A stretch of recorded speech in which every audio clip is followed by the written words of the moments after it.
AITA for telling my daughter I won't pay for her wedding until she is 25. My youngest daughter is 20 and still in school. She dates a guy who is 25 and wants to marry him next summer. I worry about her since she is still too young and has not even graduated from school yet, so ask her to wait until she is 25, then I would pay for all of it. She got really upset and called me a jerk. I have 3 kids and this is about my youngest. I have paid for all my older kids' weddings with basically no strings attached. My 2 older kids are 26 and 28. The middle child is going to have her wedding when she is 27 and my oldest just had his wedding. My youngest is in college and she just turned 20. She has been dating Jim and he proposed. He is 25 and out of school. I am not a huge fan that he has been out of school for 2 years and is dating a college student, especially when that started when she was still a teenager. My daughter can't even drink while he literally has a career. He proposed and I learned about it yesterday. She wants to get married next summer. I sat her down and told her I would not pay for the wedding. I believe she is too young and that she is still in college. I told her that I would pay for all of it if they have long engagements and she is 25. I told her this gives her plenty of time to finish her degree and she will have some work experience under her belt before marriage. Also, if they love each other, it shouldn't be an issue to wait a few years. She was pissed and called me a jerk. My other daughter thinks this is a good call, while my son thinks I am being a dick also. Relevant comments. Commenter: if I'm not mistaken, the age isn't to do with the number, but more the solidity of the relationship. And that I think is valid. Between the ages of 18, 23, 24, even up till 30 is such a roller coaster of changes and mentality that people can genuinely want completely different and opposite things as an 18-year-old to a 25-year-old. The long engagement is a good way around it. Maybe promise that you'll pay for her wedding after she graduates, even before 25, so long as they're engaged until then. It's your money at the end of the day, and while you've paid for your other siblings, I'm sure their weddings were maybe more thought out and pre-planned with mature, similarly aged spouses. I think you should try to minimize making your youngest feel treated unfairly while still getting your way. But overall, NTA, I believe? OP, yeah, she also has only been with this guy almost a year. I am seriously worried about her dropping out of college if they marry. Commenter: to be honest, yeah, such a quick engagement is enough to consider not paying yet. OP, the quick engagement makes me dislike him even more. It looks like he is trying to trap her. Why was a 24-year-old that already graduated sniffing around college girls? My daughter was 19. Why isn't he going after people who already graduated or will almost graduate? Why in 10 months he already wants to marry her? It looks to me like he wanted someone young that he would easily be able to control. She doesn't even have a college degree or any real-world experience. She doesn't have money. She can't just leave. Like, this dude has every advantage against her. Story 2. AITA for lying to my wife's friends after an argument. My wife, 39F, and I, 40M, have been married for 8 years and have a 4-year-old son. We both work full-time, have a good handle on household duties and expectations. My wife has been really busy at her job the past 6 weeks or so. Her job does a lot of seasonal work, and this time of the year is among their busiest. They have a lot of seasonal workers they hire to help, and they held a party happy hour for them last week. The week before the party, my wife was at a work conference for 4 days, while I was holding down the home front. The day of the party, she told me that she would only stay until 7, so that she could be home for our son's bedtime. I went about our normal evening routine with our son and got a text from my wife at about 7:15 telling me that she was just wrapping up and would be home soon.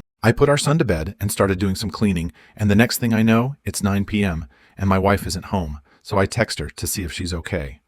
She calls back a few minutes later and tells me she's still talking with people, but will be heading home soon. I was a little frustrated and annoyed by this. When she got home, I told her that I would appreciate a little more communication from her if her plans are going to change like that. She got defensive and told me that I am not supporting her, and that she needs to feel like she has the freedom and agency to do social things without me policing and parenting her, and that she lost track of time. I told her that 90 minutes is a long time to lose track of, and that it takes 20 seconds to send a text. She got mad and went off to bed. That weekend, she had a few friends over for cocktails. My wife was inside doing something, so I went out to the patio and said hi to her friends. I then asked them if I could get their opinion on a disagreement my wife and I had. I told them the story about my wife's work party, but lied and told them that it was me that stayed out without updating my plans. They started going off on me for not respecting my wife enough to give her an update after 90 minutes, and that even though it's important for parents to have social time, I need to recognize that the only way I can do that is by my wife staying home with our son. They all told me I owe my wife an apology and that I need to do better. In the middle of their admonishment of me, my wife came out and asked what we were talking about. One of her friends said that I had just told them about the party the previous week, and they were telling me I need to apologize. My wife looked confused and said, "But I was the one who had the work party." I was sitting there with a little smirk on my face, and my wife got pissed. Her friends did too. Her friends told me I was a jerk for lying to them and tricking them. I asked them if their advice for me still applies to my wife, and they all got defensive and tried to change their stories. My wife got upset because I embarrassed her.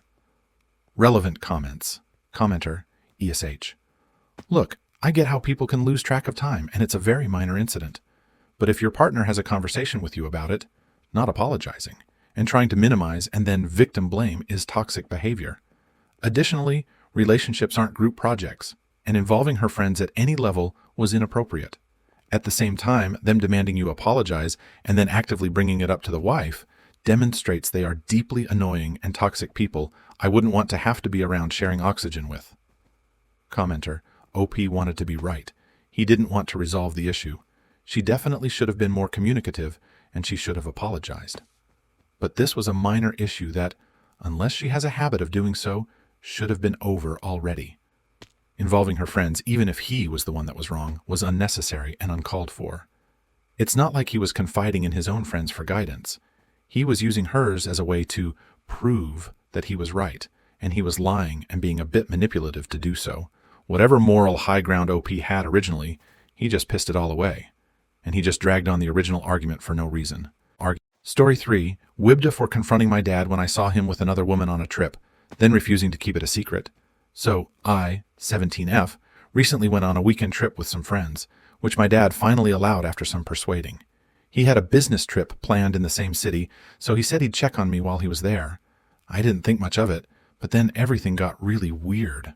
On our last night, my friends and I decided to have dinner at a nice restaurant to end the trip. Halfway through, I spotted my dad at a table in the back with a woman who was definitely not my mom. They were holding hands, laughing, and looked really close. I couldn't believe my eyes and felt like my stomach just dropped. I was tempted to ignore it, but something in me just couldn't. I got up, walked over to him, and asked, "What's going on?" His face turned pale, and he immediately got defensive, trying to play it off as a business dinner. But this woman had her hand on his arm and was looking at him in a way that was way too familiar. I told him I knew what was going on and that I wasn't stupid. When I got back home, my dad pulled me aside and begged me not to say anything to my mom, saying it would ruin our family and that these things are complicated. I was so angry. He said I was just a kid, that I wouldn't understand adult relationships, and that I'd cause my mom unnecessary pain. But I feel like he's the one causing the pain by lying and sneaking around. I haven't told my mom yet, but the guilt is killing me. I can't even look at my dad the same way, and I'm struggling not to explode every time we're all in the same room together. I feel like she deserves to know, but I also don't want to be the one to tear my family apart. AITA for confronting him in the first place? And Wibda if I told my mom the truth, despite what he said? Relevant comments. Commenter, you're not the one tearing the family apart. Your dad's actions have created this situation. You have every right to stand up for what you believe is right and to protect your mom from being misled. Whatever you decide, prioritize honesty and your own emotional well-being. OP, it's true I keep blaming myself for what might happen, but I didn't create this mess my dad did. I feel like my mom deserves to know the truth rather than live in a lie, and I need to find peace in whatever decision I make. I just hope that whatever I choose, I can look back and know I did the right thing for both of us. Commenter, yes, tell your mom. It is a very tough decision, but if she finds out you knew and didn't tell, she may never forgive you. Story 4. New update. AITA for going NC with my mom's entire family because my daughter passed away. I, 16 female, had my daughter 5 days ago. While I was in the hospital, both of my parents were with me. They're divorced for some reference. I was in labor for 14 hours and everything was perfect until right before I had to push. My daughter started to become distressed, so the doctors were just trying to hurry up and get her out of me. After I had her, they briefly set her on me, then took her to the NICU. Everything was fine for the first 24 hours postpartum. My dad had to come back home and my mom decided she would be the one to stay in the hospital with me. I wasn't allowed to hold my daughter until after 24 hours of her life because she had a rare genetic skin condition and the doctors wanted to monitor her for a little bit first. When I did finally get to hold her, she was in a plastic bag, so her skin was still being protected. As I was holding my baby, my mom kept trying to take my daughter from me and was trying to make me feel bad that she wasn't getting to hold my baby. I held my daughter for 5 hours before going back to my room to pump and eat. Before I walked out of the NICU, I heard my mom telling the doctor that she wanted to hold the baby. The doctor said no, because they were only letting me hold my baby. Later that night, I came back to the NICU room and caught my mom talking about my daughter's medical information and trying to pry information out of the doctors. I stood in the room and waited for the doctors to leave the room before I told my mom that I needed to be in the room when my daughter's medical information was being shared, so I knew exactly what was going on. My mom started to yell and called me a stubborn, stuck-up bitch in front of my daughter. She told me she was leaving and went back up to the room while I spent more time with my daughter. Side note, my daughter had a bunch of medical problems, and we were lucky she even made it through birth. When I finally went back up to my room, my mom had all of her stuff packed and was getting ready to leave. I rolled my eyes and walked into the bathroom to pee. I had been on the phone with my dad the whole time, and my mom didn't know this. I sat back on the bed so I could pump again, and my mom started to cuss at me and told me that if she left, then the hospital was going to kick me out because I'm an unattended minor and they would send my daughter home with her. I told her that they weren't going to send my daughter, who was on a breathing and feeding tube, home with her. My mom started screaming in the hallways, causing other new moms to become frustrated and complain to the nurses. The hospital eventually got her to leave, and my dad was on his way back to the hospital.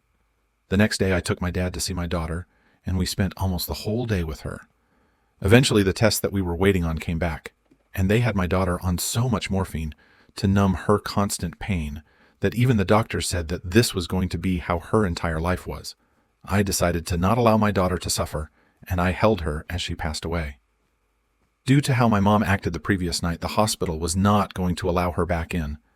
Not even 5 minutes after I walked out of the hospital, my mom's family started to text me, telling me that I'm the worst person in the world and no longer a part of their family. I ignored them and blocked them.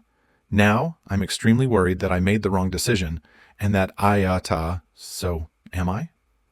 Update, my 16F daughter passed away almost 2 months ago. She passed away when she was 2 days old. I posted on here 3 days after I came home in search for some reassurance that I was doing the right thing. Well, for those who prayed and kept me in their thoughts, I thank you. And I'm back with a positive update. Don't get me wrong, I still have days that are extremely hard, and I can't even drag myself out of bed. However, I've been having more good days than bad. I ended up blocking everyone from my mom's side of the family and choose to take time to myself and properly grieve the loss of my daughter. I had my daughter cremated, and I keep some of her ashes in 2 necklaces. One necklace is for myself, and one for my dad. My mom has only attempted to reach out to me once, and she could only do so through Facebook. And she only reached out to me to tell me that I had bills. They're in my name, but billed to her insurance. I chose to ignore her, and she then called my dad. My dad told her that it actually wasn't my job to pay that bill since she put herself as my primary insurance. Anyways, now on to the positive things. My birthday is in a few days, and my dad and I have decided that we're going to take the 26, one to travel a little bit. In honor of my daughter, we're going to celebrate Halloween and keep her in spirit. I'm graduating high school early and walking the stage in May. I have decided that my daughter's room will always be her room, even when I do decide I'm ready for more kids, which won't be for a while. I have a boyfriend, but the relationship is still new, so we haven't done anything. After I graduate, I'm going to start working with my dad. I go running and work out a few times a week just to help clear my mind from a variety of things.